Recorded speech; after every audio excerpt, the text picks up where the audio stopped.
I'm making this announcement in compliance with the Open Public Meetings Act, Chapter 231, Public Law 1975, Laws of the State of New Jersey.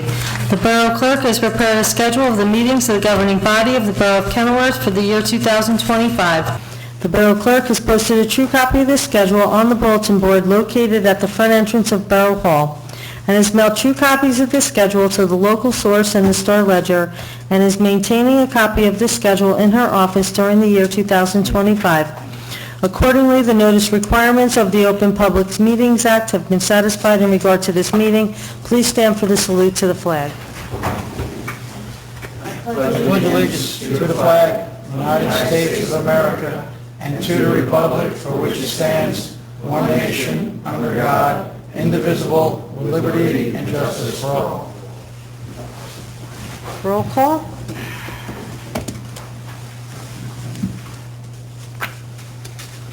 Mayor Karlovic? Here. Councilman Boyle? Here. Councilman Finestrella? Here. Councilman Morrow? Here. Councilman Piper? Councilman Scarice? Here. And Councilman Giordano Paserno is excused. Doug said he's running late. Yeah, Doug will say something. Okay, I'd like a motion to approve the minutes of April 16, 2025. Motion. Second. Motion made by Councilman Finestrella, seconded by Councilman Boyle. Roll call? Councilman Boyle? Yes. Councilman Finestrella? Yes. Councilman Morrow? Yes. Councilman Scarice? Yes. Councilwoman Giordano Paserno is excused, and Councilman Piper is en route. Okay, I have two proclamations this evening. One is for Police Week, and one is for the Armed Forces Week for 2025. I want to also recognize that we have some veterans on our police department as well.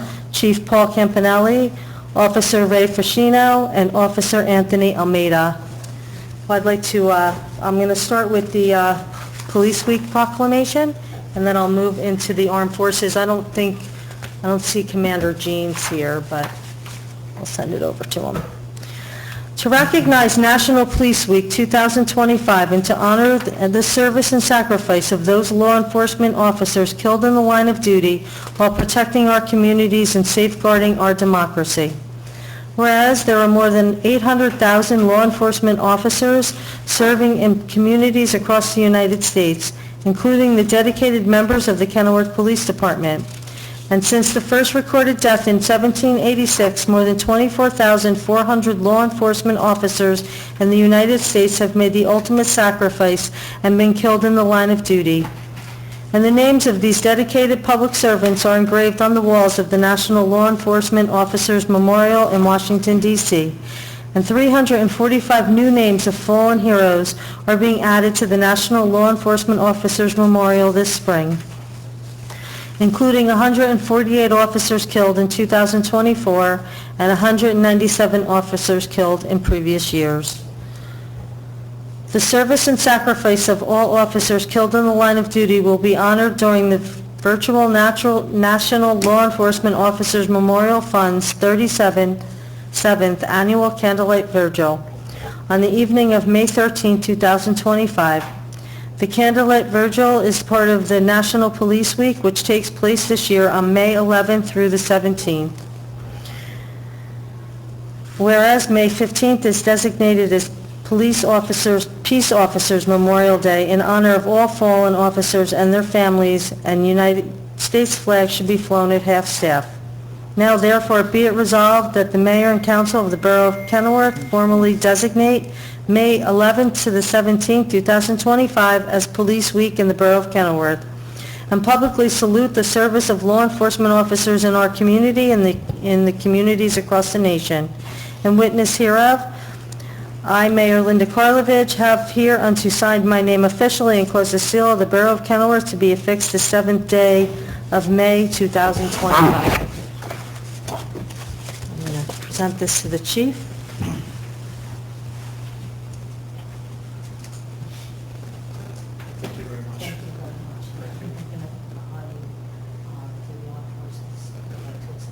Actually, we have the Senior Vice Commander from the DFW, Mike Fascino, who's one of our guys. I just want to take a moment. I know we're not going to videotape, but I want to thank the Mayor and the Karlovic and council members the borough clerk of the proclamation. I have the privilege of working for the best department in the county. If it wasn't for these guys, we're very lucky to have what we have here. So thank you very much, and we appreciate you. Thank you very much.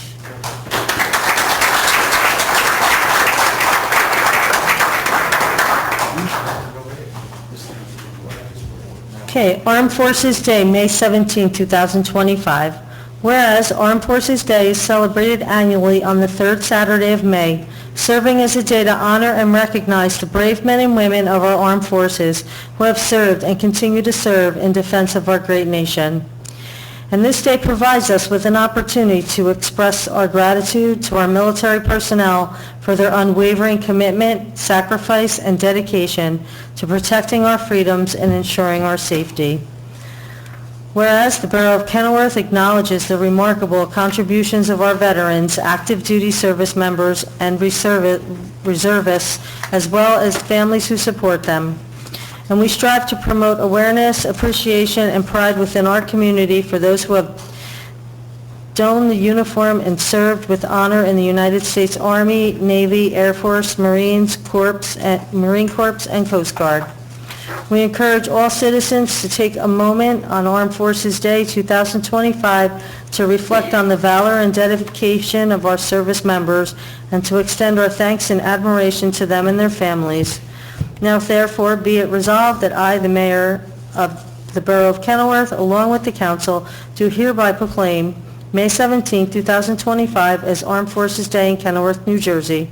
We call upon all residents to observe this day with appropriate ceremonies and activities that honor our armed force members who have defended the ideals of liberty and justice for all. In witness whereof, I, Mayor Linda Karlovich, here have unto signed my name officially and caused the seal of the Borough of Kenilworth to be affixed this 7th day of May 2025.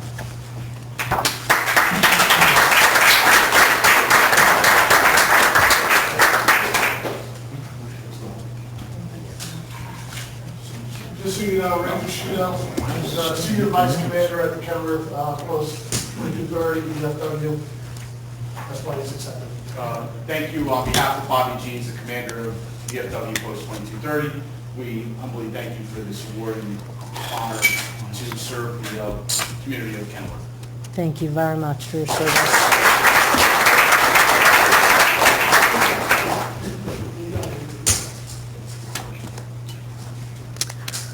Finance report, Councilman Morrow. Thanks, Mayor. Super quick tonight.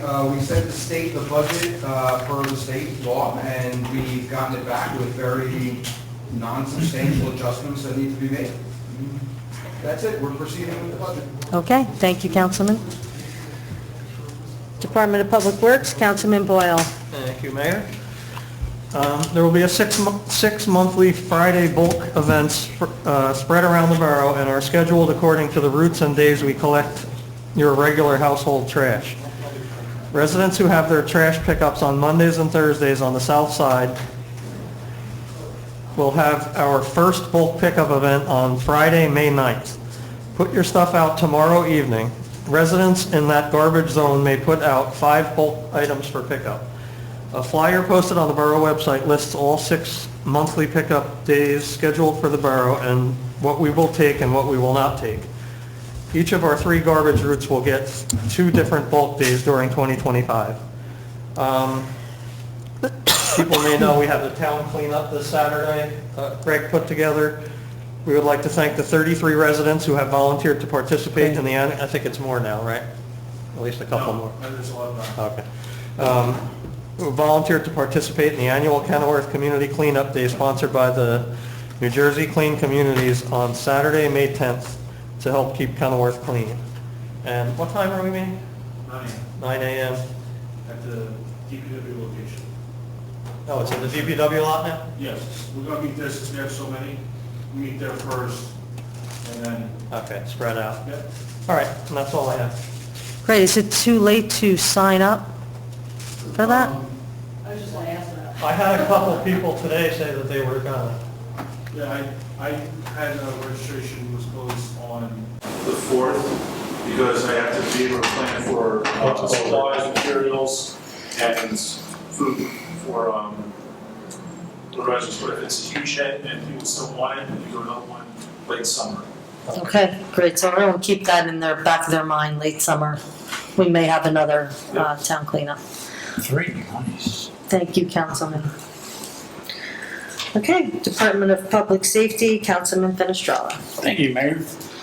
For April, the Kennewick Police Department responded to 1,082 calls for service and 153 911 calls. There were 95 hours of overtime for the month. Overtime breakdown is 36 hours for scheduled patrol overtime, 39.5 hours for dispatch overtime, SWAT call out 31 hours, Detective Bureau call in 4 hours, Arrive program 8 hours, Patrol invest 7.5 hours.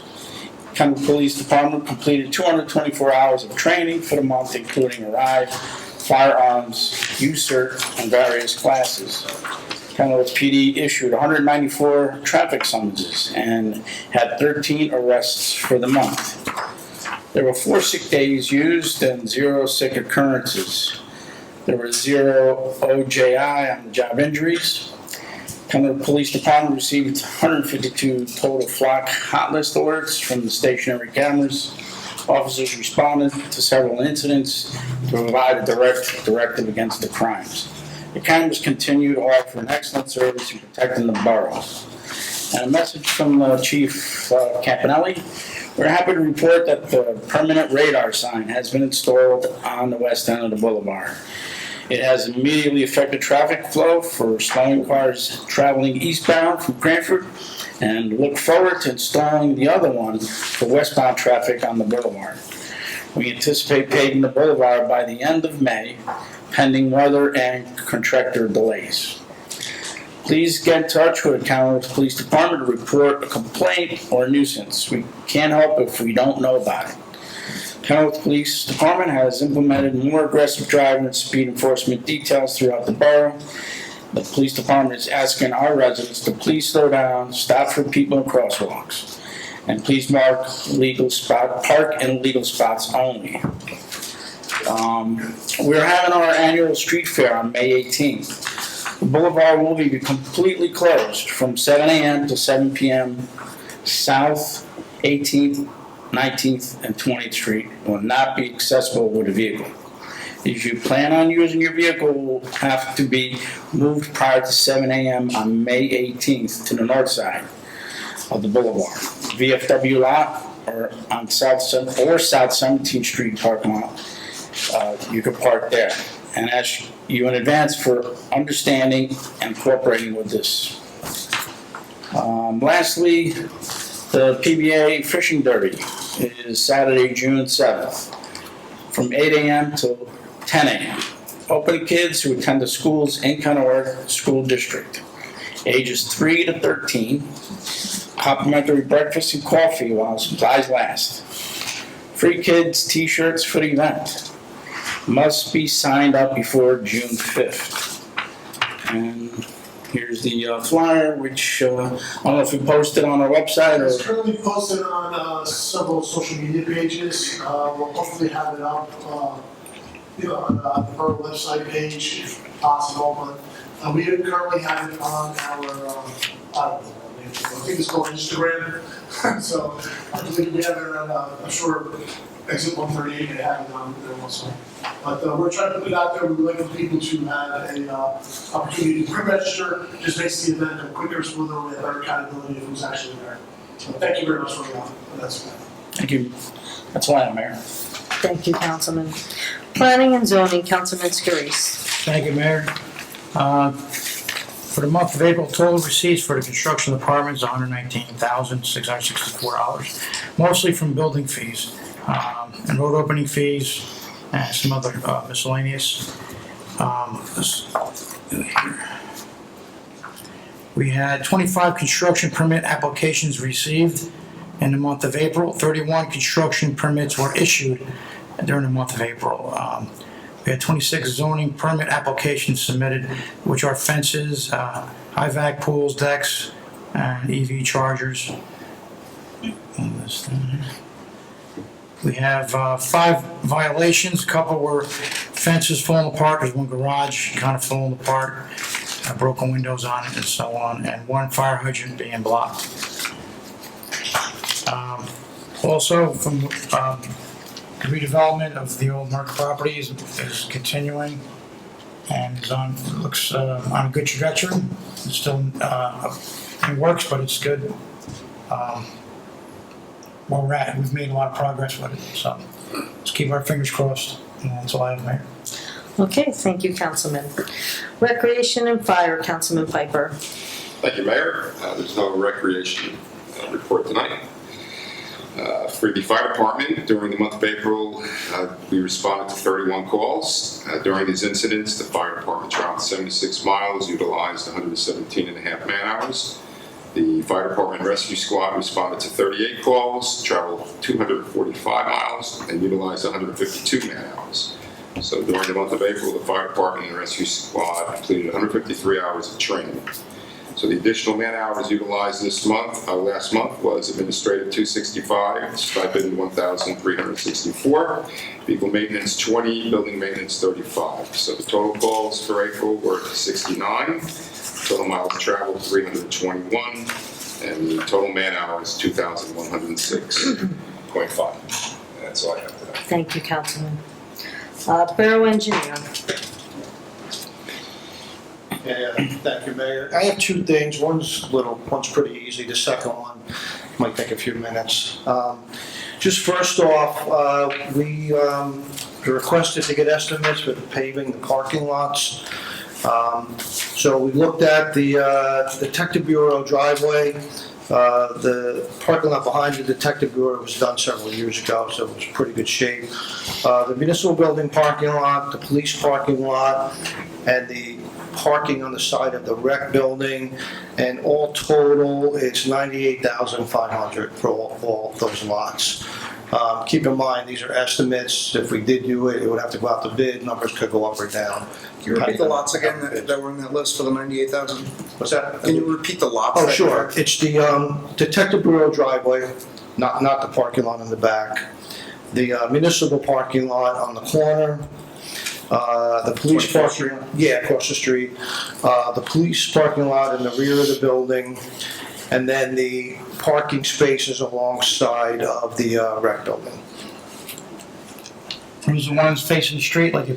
Yeah, the one that just pull up and They're in up against. bad shape. Yeah, those are probably in worse shape. Which municipal lot? I thought you were talking about the one on the side of the wreck, the 24th Street. Well, yeah, those and the one across the street. So it's both lots. 23rd Street? 23rd Street. 23rd, Yeah, okay. yeah, exactly. I called kind of the employee lot. Tony, can you forward that to me so I can?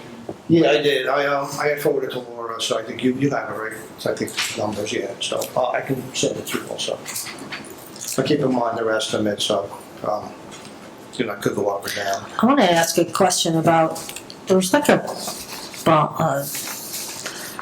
ledge or something, like a little step going into the building department or the previous health department where the sidewalk is not flush. Yeah, that was Walking in never, there.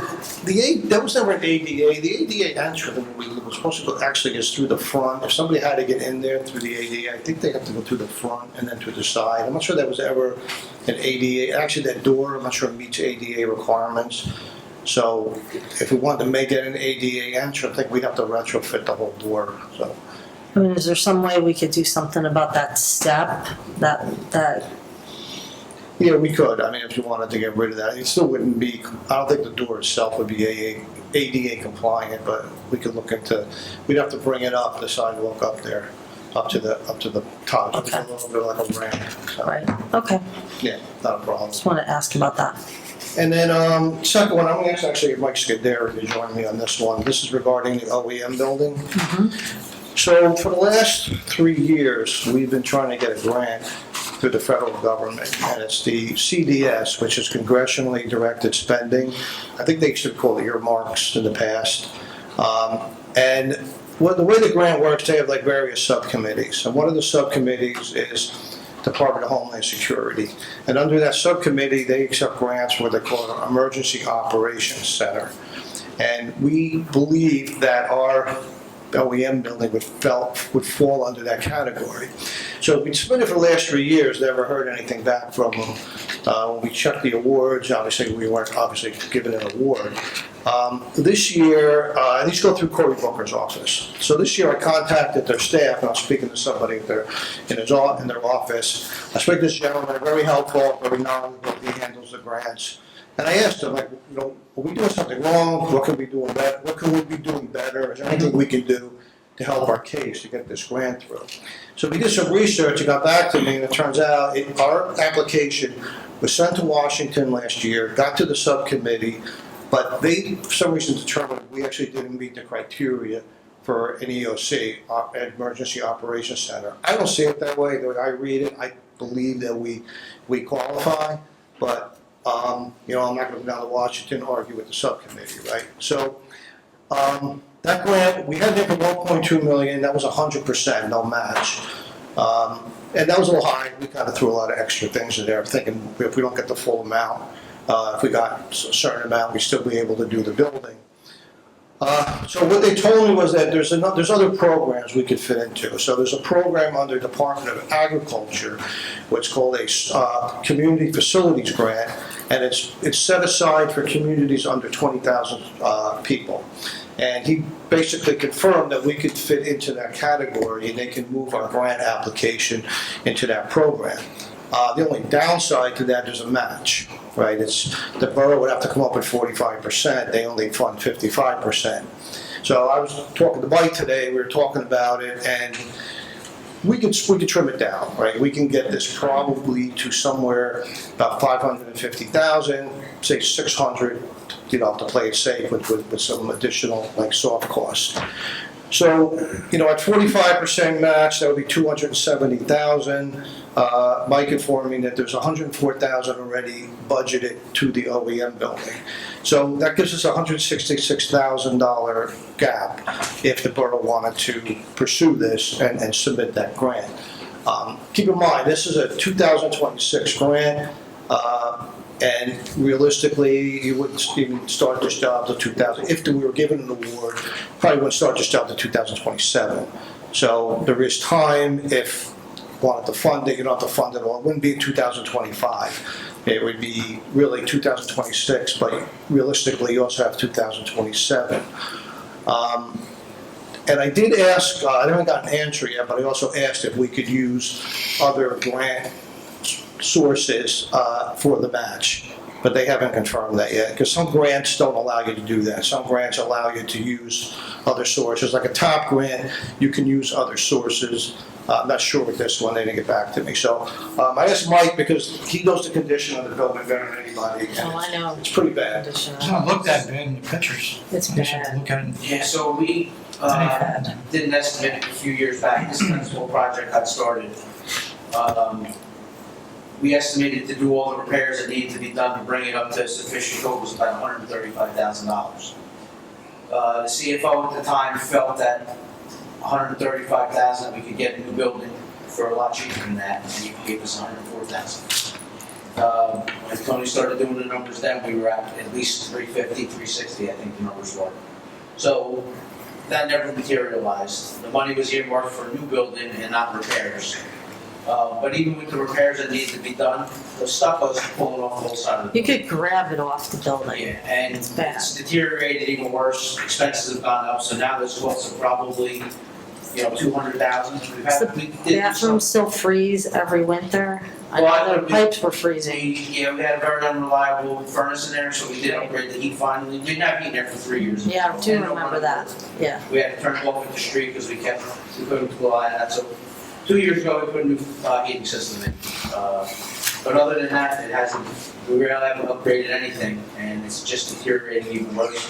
There's some parts where the cinder block is 3/4 of the way pushed through on the corner. And, you know, so it is deteriorating, it is becoming worse, and it's probably double that amount of that 135 to rehab it, and that's probably, what, another 10 years on the building? Yeah, I mean, it's only a Band-Aid. The building's just going to keep deteriorating. To try to repair it where it would, you know, be substantially sound and last, you would spend more money than what we would need. And again, this is all based on actually getting an award, right? Up to, you know, at this point, we would just have to continue the grant process. Hopefully we get that award, and then, of course, we'd have to provide a match. So, but yeah, I agree, the buildings are pretty, it was a bad shape when we looked at it, I don't know, 4 or 5 years ago. I remember looking at it. Yeah, I took pictures like 5 years ago for before and the after never happened.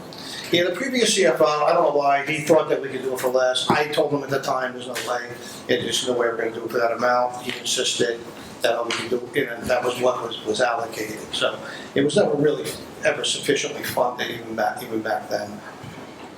And that kind of construction do you escrow propose? account? That money is just in an escrow account now? It's in the account. It's in capital, so it's still. So it's still available? What operations go on there at a So there's daily? a lot of storage, maintenance of our generators, our light towers, the signboards for police. They store a lot of their equipment inside. So it's more storage. So basically, we're looking to put a steel building up with a bathroom in it. Insulated steel building with a bathroom, nothing more than that. To be used for the same purposes? Yeah, yep. So, but in an emergency, there is a possibility that people would have to stay there, like 2 or 3, like during a crisis, may have to be there 2 or 3 days. So you need key, you need plumbing, you need a bathroom, even like something, a small kitchenette, so you can have food. Because people could be laid up there, right, for 2 or 3 days. Yeah, but if we end up using that for our emergency operations center, right now we don't have a sufficient emergency operations center. It was Borough Hall originally, but it didn't meet any of the criteria that the state requires, so we moved it over to the firehouse, because that meets all the criteria. But if we have an event that like last time we had major flooding, we had to use that as a shelter, because we couldn't get schools or anything else open, and there was really no room for an emergency operations center at that point there. So it would kind of be like our backup of emergency operations center, as well as the storage and everything else. That's the biggest thing, is a lot of that equipment can't be left outside. And Mike, when are we gonna have to start talking about raising the firehouse gate roof, whatever we need We've to been do? working on that. When will we have to fund it? Well, we don't. We don't. So there was a concession from the manufacturer, for the fire truck manufacturer, to do that. So we have the money put aside for that, that was included in the price of the fire truck. Okay, great. So we've been working on that, and actually met with the garage door guy Tuesday for the third quote for the door. So we're just waiting on the engineer to do his thing and through our contractor, just so he can get the permits. And that's the reason why we believe we fell under the Emergency Operations Center. One of the stipulations, it says that you have to coordinate with other jurisdictions, which we do anyway. We have a mutual aid agreement, but they're telling us that's more like a regional facility where it actually would directly service multiple jurisdictions. So, but that's not really what it says. But again, we're not going to argue anymore over that. So, this is an option to move it into the other program. Just keeping in mind, we'd have to be able to provide the match. So. All right, Tony, you mentioned the previous CFO and whatever. What does the current CFO recommend or suggest? I don't know. You're up, Ken. You have the money? Well, it sounds like it's gonna be a project that needs to get done in the next couple of years anyway. You have a chance to get 50% paid by a grant. Apply for the grant. Doesn't hurt. Even if we get the grant, doesn't mean we have to do it. So. Yeah, I agree. Ken, if you had a year in 2026, 27, when we'd have to fund it, where we're also talking about buying property for parking lots and all these other things, like how are we stressing the budget at that point? It's just like your house, certain things you need to do at times, and Others might be luxuries, right? Okay. I mean, that's the best way to say it. So absorbing maybe one project's doable. When we start thinking two, we're stressing it. Yeah, I mean, the other thing we can do is, we're gonna get into, start discussing this year's capital. And hopefully next week I'll talk to you guys about trying to schedule, getting some of the departments in there and start moving on that. I know we're waiting for the other county grant to see where that stands, and the CDBG grants, where the federal funding stands with that, because that might be totally canceled. But we can see the availability to maybe put in another 100,000 in this year's capital towards that. So then next year, if it doesn't come through, might only just need another 100,000, and it's not a huge, big portion of money, yes, but it's not 500,000 coming just from the borough, just for one thing. It's the old school way of saving your money. I like Okay, that. thank you. What lots are we looking at purchasing for parking lots? There's a need for parking in town, but there's nowhere to put a parking lot. So theoretically, you'd have to buy a property Right, to put a parking lot. So Right. that's so it was just a hypothetical, there's no specific lot we're talking about? correct. Yeah, no, this is Okay, this just is a We know we have a hypothetical. parking need. Right, We know we right. don't have a place to put it, Got it, okay. and I know that it's. I just probably wanted to see, did I miss something? No, no. Okay. Is the building gonna have a larger footprint? It looks kind of small. It kind of. What you're describing, it looks kind of small. It Looks like depends on the money we get. Two-car We'd like garage. to expand it a little bit. We still need the yard, we still need to get in and out. And Right, it doesn't make sense to put it, the garage, like, all the garage doors the way they are now, it's in the front. And you need to get one thing out, you gotta move 17 things out of your way to get to it. So it makes more sense to put the garage doors on like the Sheridan Avenue side. So you would need that lot to pull in and turn around back into the bays. But we were looking a little bigger, but I think like 10 by 10 bigger than what we have now. And that would, that's more than we need now, but it's sufficient to take us into the future probably. yeah, well, that's important, Because you don't wanna do this and have to, right. 10 years from now, it's outdated already. You're saying that people might have to sleep there, then, you sleep in the open bays, or Well, where would they sleep? You really wouldn't be sleeping, you'd be there 24 hours a day manning radios, manning, phones, computers, allocating resources from the state and all that. So you have to have an emergency operations center that's functional. Part of that is having a kitchen, having a bathroom, having bathrooms enough for your staff. You could have 7 or 8 people in there. If we had a major incident, you'd have fire chief, police chief, mayor, finance guys, you'd have at least 6 people in there. And, 24 hours is one bathroom good enough? Probably not. You have every place is closed, all the food places are closed, you're there for 18, 20 hours. You're gonna need to stock some, bring food with you, have a refrigerator, have a place to eat. And all these things, if you go on the state police website, they list what you should have in your emergency operations center. So like I said, originally it was our conference room here. So that checked none of the boxes for anything we had. So we, like I said, we moved it over to the firehouse because that's a better option, but with how busy that place could be when there's a major storm, it's not, that's a big problem also as well, so. There might be some savings. Like we're figuring on a new foundation. When we demo the building, we may find the foundation suitable, and that's some savings. So we may, like the electric service, we may be able to salvage that. So there may be still be some savings as we get, once you get into construction. We're not counting on it. We're figuring like the worst case scenario that we got to do all this new.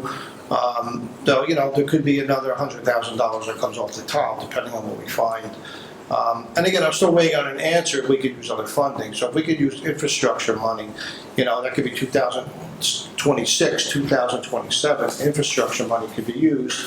I mean, obviously, you wouldn't have that money to do other projects, but, if this was something that you want to prioritize and that money could possibly be allocated, I don't have that answer yet.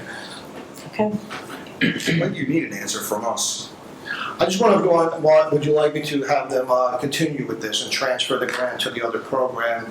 I think we should try to get the grant. Yeah, I mean, like Ken said, if you get the money, you don't have to accept it. Like, you can always reject, you can turn it down. If someone's willing, I'm with Ken, if someone's willing to pay for half of it and we need it, we should do it.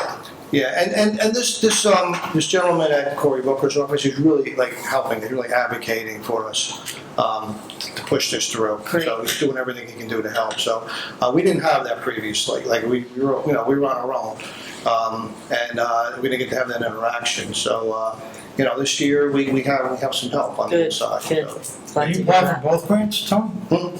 I mean, you got new administration, maybe reapply under Homeland Security again, maybe? Well, he already ran it by the committee again, so he did that for us, spoke to the committee ahead of time, it hasn't been sent there, it's still in the process. They came back and said, yeah, we really don't think we can approve it under this program. That's why he's encouraging us to move it to the other program, because we do meet that criteria, at least it'll get through the first step. Then, it would be up to the senator's office to decide what applications get sent to Washington. Then it has to go through the committee in Washington, they do the final selection. But last year, it was sent. I mean, they did pick us as one of the applications to continue and send it down to Washington. That's a big step. I mean, to get picked, to be sent to the congressional committee, that's big. I mean, that's a big step. Fortunately, we hit a brick wall, so. Yeah, too many layers of government, sounds like to me. Yeah, well, Hoops you gotta jump through. We're gonna try. This has been a mission of mine to get this done for the last 3 years. So, if you want us to do it, we'll keep pushing. I agree with the mayor. I think it's worth a shot to apply for the grant, and we take it when you have all this other information with an informed decision approach. We'll know exactly how much we need to spend. And I know there are a lot of projects, capital projects we need done in town. If this is on the list, it's on the list. And I agree, it would be great to get the money from somewhere else. Yeah, and it's not that big a gap. I mean, the gap isn't huge. When we first, look at this, the gap seemed a lot bigger, but, we trimmed it down with the money I've already budgeted. I mean, $166,000 isn't, I mean, it's money, don't get me wrong, I want to minimize it, but it's not like we're $1 million short, so. How many roads would that pave? Just curious. Paved a couple of roads, yeah. 2 roads. Okay.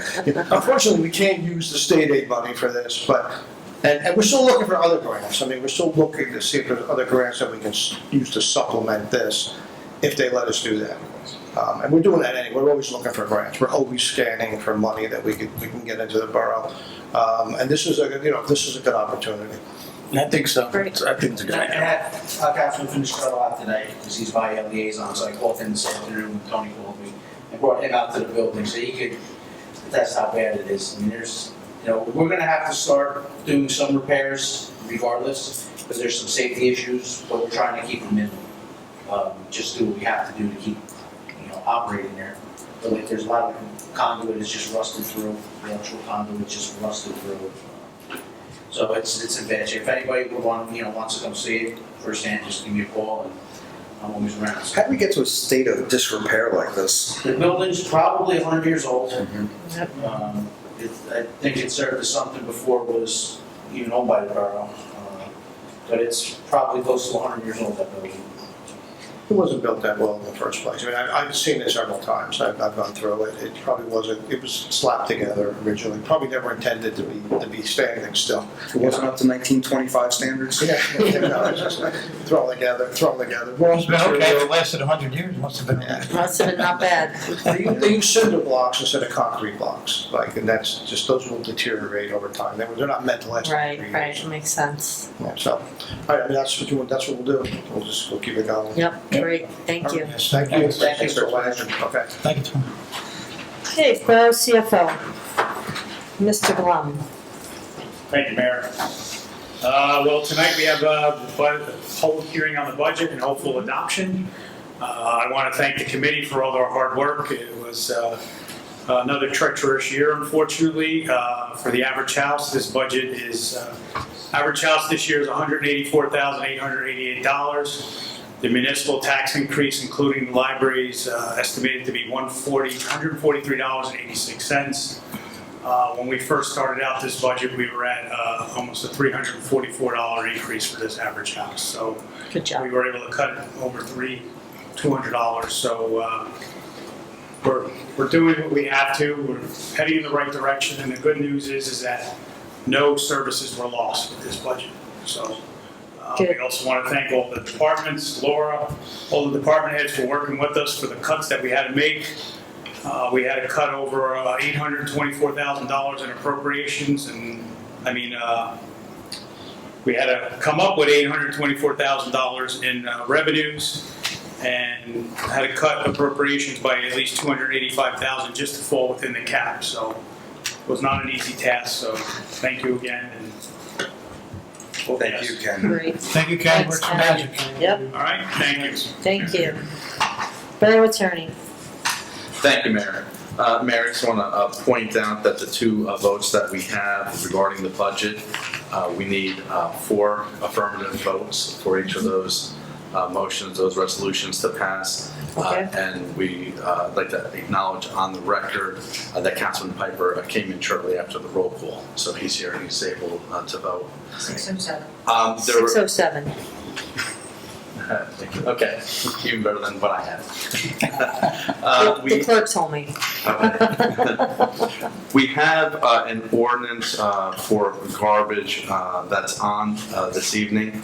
I had a conversation with Councilman Morrow and with the superintendent, and there is some discussion I think that the councilman would like to have on it, and I thought of one change, but that certainly is related to the discussion. So, it's up to you, Mayor. We could have that discussion now, or what we should have before we vote on the introduction. I think we can have the discussion now. Okay. So, Councilman Moore, you want to bring up the issue and then? Sure, I will, and I read it again, and I'd like your interpretation on something else this time. It's good to have lawyers around. I love this ordinance, by the way. I think it was a hell of a job by you, Greg, the committee with you to arrange for bulk pickup to be a constant thing in our borough, separate from the budget negotiations. I think that was a huge win. I know that there are conversations going on around the amount of items that can be picked up. You aggregate that over the year with multiple pickups. It multiplies. You said there was going to be 2 pickups this year. It's 10 items. It's a wonderful thing that we're doing here. There's one piece in here that I'm very sensitive to, because as we're working on the budget and we're trying to save the town residents as much money as we can, I don't want to force them to spend anything because we're changing something here. There's one little thing that sticks out here, and it's that all bagged garbage shall be placed in suitable containers and not on the ground. And it's created an area of contention in my own mind, because I think of the day after Christmas or the next pickup after Christmas, I've got 2-3 bags just full of wrapping paper, the tubes, maybe those go in the recycling, I don't want to get myself in trouble, but packaging from inside of toys and all these things that normally would just be non-kitchen waste kind of garbage. And I would put it out in a bag, and it would go out inside the street, and it would go out there, not in the bin, because the bins had the family event that we had, all the garbage from that. Appropriately, you don't want that on the ground. So I found that my own lifestyle would wind up violating what we would be passing here, and I don't think it would be so uncommon to think that other people would be looking at it that way. However, and this is, Mark, where I don't know, maybe we need to do a couple things here. One, I would like us to consider just pulling this one area of contention out so we can debate it a little bit further. Keep the rest of it, because this is a wonderful ordinance that we're passing. It does a lot of good. The thing that I'm a little confused about, Mark, and it's how we define, we've got bulk waste defined, garbage, rubbish, and refuse.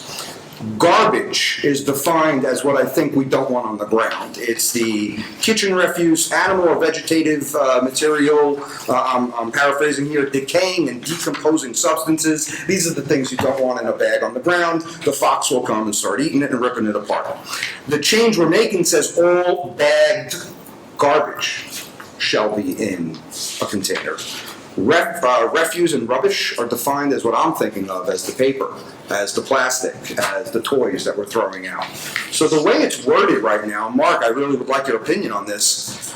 Am I making a mountain out of a molehill? Because now all bagged garbage, it's the chicken bones and things like that really should be in the bin, not the paper, not the refuse. Because it doesn't say all bagged garbage, refuse, and rubbish. It just says garbage. So we might be okay with what my concern was. I think it does cover it. I think that's a very valid distinction that you brought up. It does say bagged garbage. I think that we should capitalize the G so that it's shown that we're using the definition, and I think that clarifies it 50%. When you look at receptacle requirements, it goes one step further. It says all garbage as defined. So we could say that, because that makes you look at the definition, and then you'll realize it is the decomposable kitchen waste that we're talking about. So I think that if you wanted to add a capital to bagged garbage there and put as defined, comma, I think it addresses your concern. I think that if we look at 106-6, which was what my concern was when we spoke, and Greg shared my concern on that, I think that we ought to strike out bundled curbside, because you don't bundle garbage as defined. You're not going to be bundling kitchen waste. So I would suggest that that be a change, so that's a strike through of bundled curbside period, or bundled curbside period. And similarly, for the same reason why I said we should capitalize the G in garbage, we should capitalize the G in 106-6. And I think that with these changes, we address my concerns and your concern, Councilman. Just for record, and I could give the clerk my handwritten markup, because it really is not too bad, actually. It's changing the word garbage in 106-6 from a lowercase g in garbage to an uppercase, striking out the words or bundled curbside from 106-6, and then further down in the second to last sentence of that section, make the same changes, which would be all bagged, capital G in garbage as defined, comma, and I think that addresses all the concerns. It actually removes mine, yes. Okay, so when we do get to this point, I would say make the motion as changed as we discussed, and then have that second. Do I have to repeat the changes, or just as we discussed? You could reference to what was discussed on the record. Excellent. Okay. Thank you. One question, Mark. There was something else I was gonna probably address it at a later date. I like the term household defined. So basically it would say, what it should say is, so you have a two-family house that counts as two households. That's gonna be subject to interpretation. Household could just mean a house, regardless of how many different families can Where live does there. it say that? Section B, bulk waste, 106-22. I'm just trying to think, like, we all know what it means, but we're not gonna be here forever, so what, someone else just picking this up, go, oh, well, that could be, it's a house. Councilman, where is it? 106-22, bulk waste, letter B. Each household is limited. 106-22, you said? Yeah. How about each household unit? Does that make sense? Each household unit? Yeah, maybe you could add a word, that unit would help. Yeah, somehow I just think that needs a little tweaking, that's all. Just so that, If you it's a know. multifamily, they are able to put out, Yeah, each family unit is has their able own to junk. put out Yeah, 5 bulk items. yeah. So if it says household unit, if it's a single family house, that's 1 unit. If it's a 2-family house, that's 2 units. Yeah, I think the word unit, The only concern that I have with that is, do we have apartment complexes where they throw everything into a dumpster, and does this impact? nothing yet. No, we don't have that right now. Okay, Is the so, appropriate word dwelling, or is it unit? They probably both work. I think it's the same. It's pulling hairs. Well, I use the word dwelling because it's very specific to a homeowner situation. Unit could be a unit in a storage facility. Oh, yeah, maybe. Dwelling is very specific we to a could say residence. each residential household. I mean, when I hear that language, I think that if it's a 2-family house, there are 2 residents. Or 2 separate households. I don't know if that clarifies it to your satisfaction. Each residential household. I don't know, I just think there's gonna be confusion at some point. I can see, that's why I just wanted, 2 family will be 2 households. unless you wanna put, for example, 2 families, 2 units, I don't know, or you just say 2 units My or. work, and I'll go back to it because it's tied to household, so it's now not what I'm thinking. Right. Dwelling would be a household. Because dwelling, right, unit. I would do. I'd be, As long as I think unit makes sense. each household unit, yeah. Each household unit, Yeah. it's pretty clear to me I what think that that means. makes it a little clearer. Okay.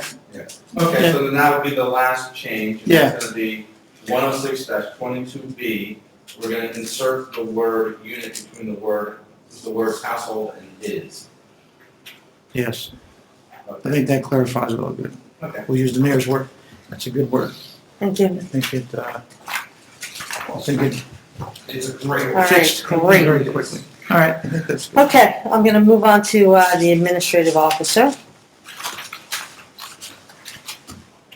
Okay, so as you know, the Union County Board of Commissioners announced the capital projects grant. and is aimed at large-scale community enhancement efforts. An application was submitted. The scope of the proposal includes accessibility enhancements, such as parking lot improvements, entry egress improvements. What we would include in that would be parking, possibility of parking lot layout, restructuring, the inclusion of handicap parking spots, as well as parking spots for our combat wounded. Also included in the scope of the grant that was submitted is a walking path at DeMario, refurbishing the infield, replacing bleachers, and various other park improvements. Installation of touchless water fountains for our parks and our facilities. Some of our facilities did just receive touchless water fountains, but there's others that, we were unable to cover under that grant. So I'm hoping to include that for our parks as well as the facilities that still have not received them. The project's also going to address the existing hazards within borough facilities, such as right outside the Sally Port for the police department. The drain was broken, so we need to get that fixed. There is a slight drainage issue at one of the restrooms at the park. The other issues that are going to be addressed through this are going to be some security issues, whether it is the expansion of some of the safety netting for the spectators at the ball field, but also a big part of that is going to be the installation of security cameras where we do not have any at the parks, as well as the replacement of some of our old and dated security cameras to make them compliant. The total request for this non-matching grant is $574,500. Right now, there's no award date, but we're hoping to hear something by June.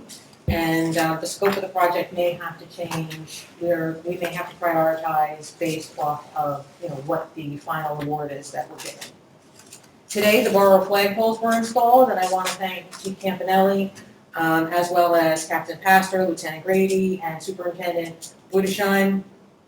I probably butchered that again, didn't I, Grace? For raising the colors this afternoon. And while we're talking about the flags, I just wanted to let everyone know that council had agreed to doing a borough flag initiative that has been since sent out to our schools and other local organizations, as well as posted on the borough website and social media. We hope to have the deadline for that project is June 2nd, and we're hoping to announce a selected design in time for Flag Day on June 14th. Let's see, DPW interviews have been conducted pending requisite background checks. We have to have a resolution on for appointment for the next meeting. And I'd also like to take the time to thank OEM Coordinator and Fire Chief Mike Scudery for his diligence in updating the borough's portion of the Union County Hazard Mitigation Plan. It's a very time-consuming process, and I just want to recognize his experience and dedication. Thank you, Mike. Absolutely. Thank you, Mike. And that is all I have. Thank you. I have to add that the poles do look really nice, the three of them. When you're standing across the street, the symmetry, it looks nice. So I'm looking forward to what comes of our flag contest.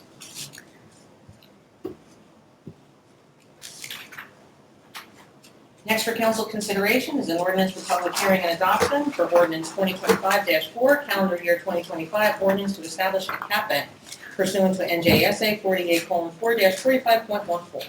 Okay, the purpose of this ordinance is to establish a cap bank in New Jersey. Establishing a cap bank via ordinance allows municipalities to increase their budget appropriations beyond the 2.5 COLA limit to the statutory permitted 3.5% and to bank any unused portion for future years. Is there a motion to open the floor for public comment on this ordinance only? Second. Motion made by Councilman Morrow, seconded by Councilman Fenestrella. All in favor? Aye.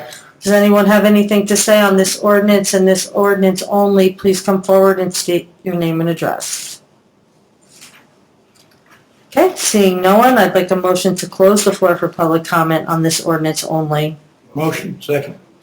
Motion made by Councilman Scurry, seconded by Councilman Morrow. All in favor? Aye.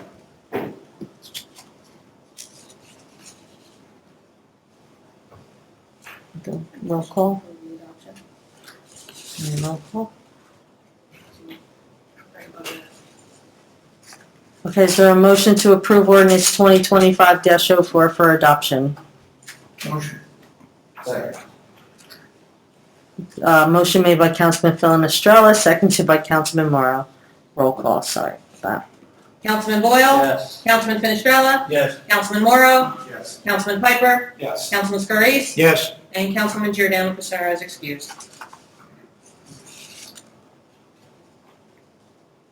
Next up, we have Resolution 25-120, to read the budget by title only for public hearing. Is there a motion to approve Resolution 25-120 to read budget by title only for public hearing?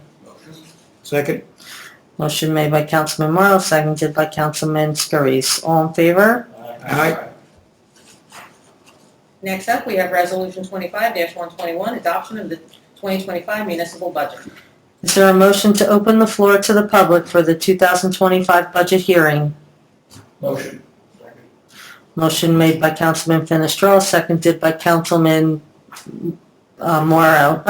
Does anyone have anything to say on this ordinance and this ordinance only? Please come for, or the budget, the adoption of the budget. Okay, seeing no one, is there a motion to close the floor to the public? Motion. Second. A motion made by Councilman Scurry, seconded by Councilman Morrow. Is there a motion to approve Resolution 25-121, adoption of the 2025 municipal budget? Motion. Second. Motion made by Councilman Finestrella, seconded by Councilman Morrow. You're on a roll tonight. Roll call. Roll. Councilman Boyle? Yes. Councilman Finestrella? Yes. Councilman Morrow? Yes. Councilman Piper? Yes. Councilman Scurries? Yes. Councilman Giordano Pissarro is excused. Next for council consideration is the consent agenda consisting of resolutions 25-122 through 25-130. Please be advised that resolution 25-129 has been amended to remove the 2 from the designated redeveloper's title. It will now read Kenilworth Corporate Property Urban Renewal LLC. Is there a motion to approve the amendment to the resolution 25-129 as read by the clerk? Motion. Second. Oh, motion made by Councilman Piper, seconded by Councilman Scurries. All in favor? Aye. Is there a motion to approve the consent agenda? Motion. Motion made by Councilman Scurries, seconded by Councilman Piper. Roll call. Resolutions 25-122 through 25-130 have been approved by one motion. All items will be recorded individually and full in a minute. Councilman Boyle? Yes. Councilman Finestrella? Yes. Councilman Morrow? Yes. Councilman Piper? Yes. Councilman Scurries? Yes. And Councilman Giordano Pissarro is excused. Next for council consideration is an ordinance for introduction, 2025-05, amending Chapter 106, Garbage, Rubbish, Refuse, and Recycling. I would like to make a motion to amend a few sections of this ordinance. Section 106-6, receptacle requirements, to remove the last 3 words that read "or bundled curbside." Later on, the next page, or the last new sentence, I'll say here, where we say all bagged garbage, we'd like that changed, or there's a motion to change it to capitalize the G so it aligns with the definition. Add a comma, words as defined, another comma, and leave the rest as is. Under section 106-22, paragraph B, the word unit to be inserted after the second word, reading each household, new word unit. And that's it on the changes. Councilman, did you change the lowercase g to a capital in garbage in 1066? Yes. Okay, I apologize, I missed that. Yeah. Okay, so that's a motion to move as amended, correct? Correct. And then I'll second it. Okay. Motion. All in favor? Aye. Okay. Is there a motion to approve ordinance 2025-05 on introduction? Motion. Motion made by Councilman Scurry, seconded by Councilman Boyle. Roll call. Councilman Boyle? Yes. Councilman Finestrella? Yes. Councilman Morrow? Yes. Councilman Piper? Yes. Councilman Scurries? Yes. Councilman Giordano Pissarro is excused. Ordinance 2025-05 will be scheduled for public hearing and adoption at the June 4, 2025 council meeting at 6 p.m. and it will be published with the corrections. I'll give you the, my handwritten markup at the conclusion of the meeting. Thank you, Mark. Okay, at this time, I'd like a motion to open the floor to the public. Second. Motion made by Councilman Piper. I now go to the next one to seconded by Councilman Finestrella. Does anyone have anything to say for the good and well-being of the borough? Please come forward and state your name and address. Brian Evans, 46 North 14th Street. So I wanted to just address today, so I'm going to be entering the flag competition. Great. I wanted to get some feedback from town council administrative staff. So I have a few copies here, so I could, I would have, someone brought 3, I was talking to everyone today.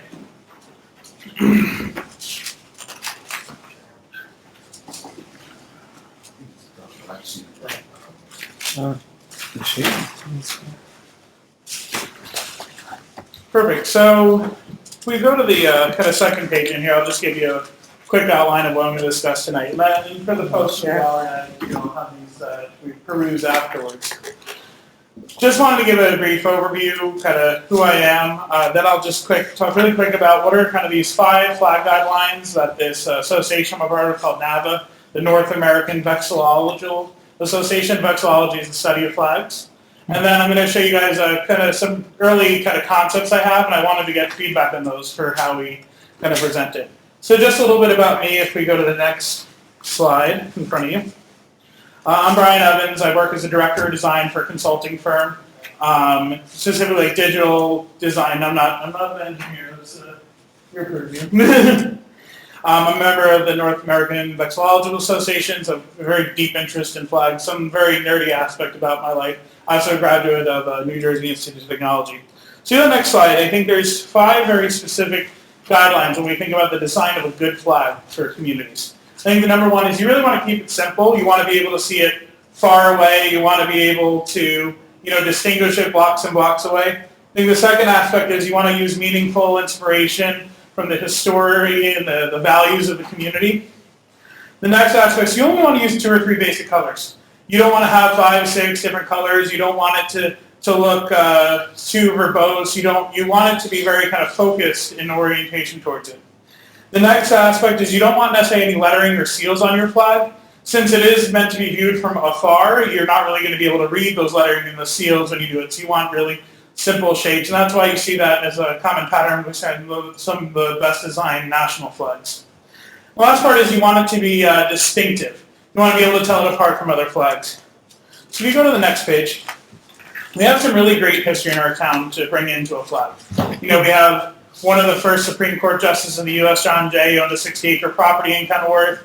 You had a hill in Kenilworth used as a beaconing station for General Washington's army as the British, were kind of coming towards Morristown, and they would light torches and shoot cannons off.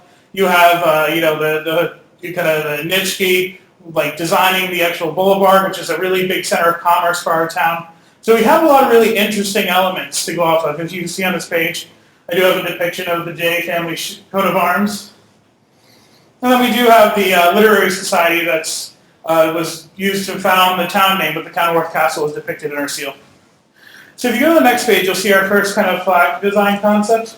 This one is my favorite, but I do want to kind of hear your guys' feedback on it. There's a torch at the top that is meant to represent the 10-petal heel where they would beacon the American soldiers from the British arriving. If you look, there's also a kind of tricolor with a navy, a yellow, and a navy band. Now, the middle one is actually meant to represent the boulevard. The north and south blue stripes would represent the north and south side of the town. And then we have 2 stars on the bottom aspect. So those are taken from John Jay's family coat of arms, but it could also be meant to represent the left one being the past of the town in terms of the great service that has been taken by the veterans of this town, also the kind of commitment of those to dedication to the town, and the right one being the commitment that our town makes through educational opportunities for students and mentorship. So this way you have a really kind of complete aspect of the history and values. If you go to the next page, you'll see several variations on this. The first one, slimming down that middle stripe representing the boulevard. The second option leaves out that aspect of the north-south boulevard one and brings a bigger focus to that Tin Kettle Hill aspect. And then the fourth option there just kind of remixes the elements to have a more visually interesting kind of diagonal element. So I'm going to go through a second concept, but I just wanted to pause to see if any of the members of the mayor, council, or administrative staff had any feedback. Well, I like that they're the school colors. It's another element. I gotta say, I'm just impressed that somebody like Yeah. you lives in this town. Yeah. The diversity of talent here is amazing. I personally, I like the color scheme to have. I'm with the mayor on that. It represents the Kenilworth Bears in my mind. The Tin Kettle Hill, it gives me goosebumps to think of that we can have historical aspect like that here. I love your idea of dividing the north and the south with the boulevard and representing that in the flag. And those stars are excellent symbolism to me. I really like what you've put together here. I find the hardest thing here choosing between the Right. options because they kind of incorporate the symbolism that it's really shocking to me in a good way. So, Is Brian, it- well done, just putting this together. I have a question. So on Yeah. the first one, the flag concept 1, is there some way that we could incorporate that Tin Kettle Hill, perhaps in the center of the yellow stripe, maybe? We Or I could don't know look if at it doing would be something too like busy. that. I don't know. Absolutely. We'll have to kind of figure out how to do it, but we could. I think the beacon is meant to represent the aspect of like what happened at Tin Kettle Hill. Okay. But we can look to kind of create a variation that has that, and I could put that in with the submission. I like the tie into history. I didn't know there was a battle actually in town. That's actually, So there should be a marker or something. New Jersey does a terrible job of the history. So much history has happened, and we don't capitalize on it. Yeah, so from my research, Tin Kettle Hill uses a beaconing station, so I believe the battle actually happened a little farther over in like the Springfield or Plainfield Springfield. region. But there was a battle in 1780 with the colonial forces facing against some Hessian forces, from what I read. It was a minor skirmish, I didn't necessarily. Still counts. Pretty interesting, though, right? Get on the map. Yep. The Battle of Connecticut Yeah. Farms. Yep. Yep. I mean, I like the diagonal yellow. Just visually, I like the way that looks visually. I could see that flying and seeing that angled stripe. That one to me, it looks like a Caribbean country I don't know the flag of. It is somewhat similar. I believe it's. I mean, I guess you could say that about all of them, couldn't you? Trinidad and Tobago's flag is black and red, so I don't think you'd get confused here, but they're somewhat similar. Sash. Sash. I'm gonna look it up. Cool. No opinion is wrong. I think it's great. I'm impressed. Did a great job. So let me go to the next concept, because this one may keep some elements we're kind of familiar with in the town seal without actually putting a town seal on the flag. So this is meant to represent the Kenilworth Castle, which is the existing kind of seal of the town. So in this case, I've made the symbol a little simpler, at least to live on a flag, where it's no longer like a direct picture of the castle. So it has a lot of similar symbology. I mean, we'll still be able to have with that chevron, the representation of Tin Kettle Hill. We still have the representation of those two stars. But we'll also get to keep the castle and kind of have that element there. And I've also provided a few variations. If you go to the next page. Now, if you look on the next page, I've tried to bring in some other elements to discuss our kind of colonial past. In this case, I've made a K with 13 stars to kind of represent the, Kenilworth's role in the Revolutionary War. Additionally, I've brought the castle in by just adding a stripe of a castle rampart to the top. And then in those options, there's also a white line under the castle ramparts to still represent the boulevard, the north and south of town. And that middle option has the beacon. And then in the third option, it's very similar to the kind of north, south, and boulevard aspect. But I've actually made it's a little hard to see, but I did make the stripe a little darker to be similar to the gold around the seal that we have today. I like your concept ones better than the twos. Okay. Just a personal opinion. I agree. I kind of like the concept. I too. agree. Yeah, I like for the council. I would have, well, maybe something else. Or what's our Torches and process stars. gonna look like on this? I'm gonna ask you, are we gonna let you vote as a council, and governing body? Yeah, once I get them in, I'm gonna present them to, the entire governing body and, we'll go through them. And then just on the last page, I wanted to show you just some other visual inspirations that I took in while I was doing it. These are not necessarily my favorites, but just wanted to show you guys what was kind of left on the cutting room floor. There's a few options that have decay mixed in with the other symbols that I brought in. You know, one we even did like 13 stripes and 13 stars on it. So just wanted to bring those to attention if there was any preference towards any of those. Interesting. Looks good. Cool. So thank you guys for your feedback, and yeah, I'm excited. Thank you, it's great. Thank you. Thank you very much. Excellent, thank you. Okay, the stripes and maybe the castle there. And thank you for the history lesson too. Had to do some research for this one. Yeah, no, that's great. Thanks. Okay, anyone else from the public? Okay, seeing no one, I'd like a motion to close the floor for public discussion. Motion. Second. Motion made by Councilman Boyle, seconded by Councilman Scurries. All in favor? All right. Okay, is there anything else, any other discussions that anyone would like to have? I Right have now? a question. Remember back in September, there was this lead paint inspection. We had a $17,000 grant. And I kind of threw the board out, and I just never heard nothing else about it. I don't know, you know, we talk about things and it's like, you never get no feedback. I don't know. I believe we had to apply for an extension on that. I'm not sure what the status is. I don't know if we've heard back on that or not yet. I can check with them tomorrow. Okay, this is something I was looking through old notes. I'm like, what did happen with that? I got something, maybe Paul might be able to help. I thought I stumbled upon a Chris Schwartz Kenworth Police Youth Academy. Is that true? Is it open or is it? Summer. Kenworth Youth Academy, I was gonna put something in your notes, but not right now, it happens after the school year.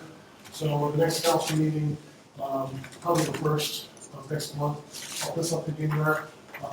Kenworth Police Officers in their Junior Youth Academy every year, signups, all that'll be, posted when the time comes. There will be a $50 fee this year to help eliminate some of the fees that we have. We need to do what we can to try to make sure we give the kids a good opportunity to go to different places. That costs money to pay for a bus service to take these kids. So predominantly, all this funds will go to those things. This is a thing we do every year. So that'll be done at the end of the school year. So by the next first council meeting of we are in May, right? June. You will have that before the end of the school year to have a mission. Thank you. I have another item. Is there executive, I don't know if this should be an executive or not. Maybe I should ask Mark before I bring it up. The issues of the VFW noise? Does it matter? Yeah, I don't think we should discuss that. Okay. I would like to discuss it tonight, I guess afterwards.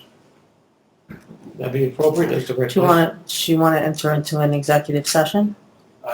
If he wants to have some sort of discussion about. Well, as long as you'll do that at the very end. Is there anything else? You know, you take care of that first. Okay. Okay, is there a motion to enter executive session to discuss attorney-client privilege? Motion unless Joe has. I'll make, is there all other business? Just gonna say Happy Mother's Day to her. Oh, yeah. Thank you, Joe. Wait, I got something on Joe this time. I got you, Joe, this time. It's National Teachers Week and Nurses Week. All right. All right. You rubbed off on me, Joe. I said, I gotta hide this. Is he gonna say it? He's gonna Oh, say that's it. funny. Joe don't miss anything. I'll motion to go into executive session. Okay, excellent. Okay. So motion made by Councilman Morrow, seconded by Councilman Boyle. Okay, we have need to enter into executive session, so thank you, everyone.